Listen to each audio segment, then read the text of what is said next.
kung kayo'y gagawa ng tali ng inyong mga buhok, kailangan huwag mahigpit yung garter. Tara guys, gawa tayo. Ang haba ng ating tela, 22 inches. At ang lapad, 5 inches. Ngayon pagsamahin. Tapos, pasadaan natin pantay-pata. Huwag kalimutan mag-lock para matibay yung ating gawa. Yang nasa ibabaw, kunin. Pagsamahin.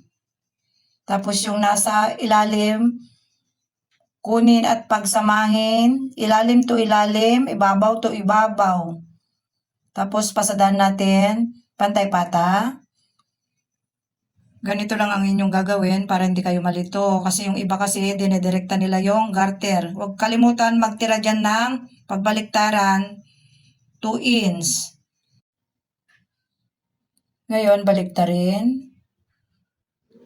Ayan na yung ating gawa. Ngayon, sumukat tayo garter, 8 inches. Kailangan ko ng perdible. Ngayon, maglagay na tayo ng garter. Yung garter, ibuhol.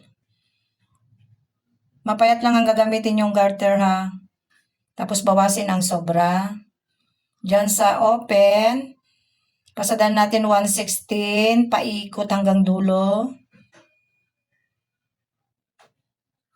Ito na yung ating gawa, napakaganda. Pag gumawa kayo ng tali ng inyong mga buhok, huwag masyadong mahigpit yung garter para hindi masira ang inyong buhok.